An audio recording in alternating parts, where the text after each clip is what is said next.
welcome back. We are moving on from chapter 1 to chapter 2. What we're doing is moving from whole numbers to integers. So we'll start, of course, with section 2.1, which is called Integers in the Number Line.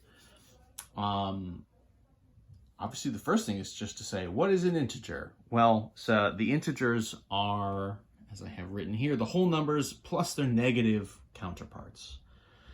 So we're not including any, fraction, decimal, kind of partial numbers yet. We're still working with whole numbers, right? Whole values.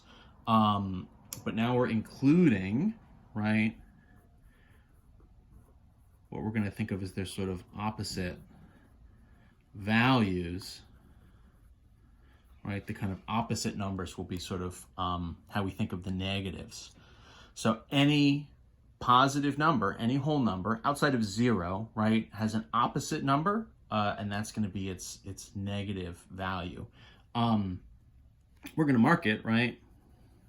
Well, I tell you what, right? So just like find, I'm going to mimic a little bit how the book kind of does this, right? So like find the opposite number. So like, for example, right, if you've got 5, our opposite value would be our negative value will be -5. All we're going to do is put a negative sign in front, which just essentially is the same as a subtraction sign, conceptually, right? So a positive number, right, a whole number, is a certain amount of value. You can think of it, when you're starting to learn about numbers, right? You're talking about piles of apples or something, right? I have 6 apples here. I have 5 apples here. You're counting, some sense of physical thing that kind of has value. A negative number is this sort of implied subtraction, right? It's an opposite value. So rather than sort of gaining value or sort of gaining more of a thing, you're actually losing value. You're kind of in the hole, right? You can have a negative bank account if you overdraw your bank, right? If you spend more than you have in your bank account, you get this negative balance. And so these, again, we'll think of these sort of as opposite numbers and sort of opposite values. And so the opposites here, really opposite for us, a negative is just going to mean throwing this subtraction, throwing this negative sign in front. So any number, right, 120, right, the opposite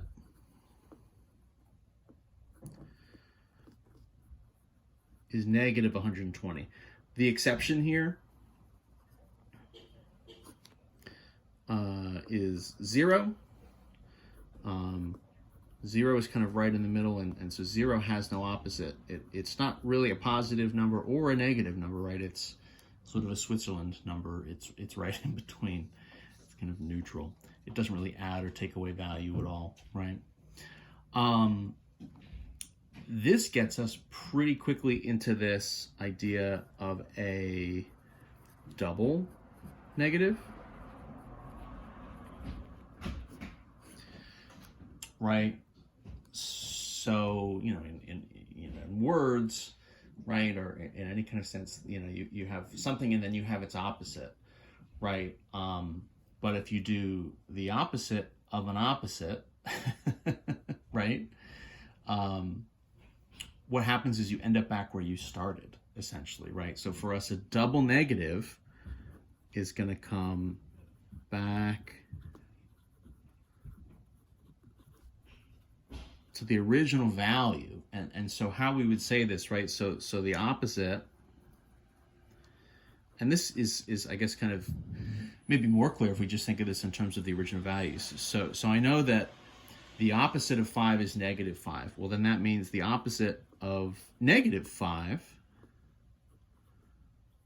would just take me back to +5, just regular 5. A lot of the times we would just say 5. In theory, any of our whole numbers are positive values. We usually don't say, positive this, positive that. Positive is kind of our like base situation. And so we sort of say when we're negative. If we don't say negative, we assume that means we're positive. So the opposite of -5 would take us sort of back to +5. And so what that would kind of mean then, so that kind of implies that like the negative version of -5, right? So this double negative, if you do the opposite of an opposite, you're back to the original, right? And so writing that in a math notation, right, if we just throw these negative signs, so, you know, in some sense, 2 in a row, what we would do if we start to get more than one negative is we would use parentheses to just help us distinguish here, right? So we would say the negative of the quantity -5. So the opposite of -5, right, takes us back to +5. So this idea here, right, so what this is sort of telling us in some sense is, right, so 2 negatives kind of back to back are going to give us a positive. That then, right, kind of we could extend this and then sort of keep it going.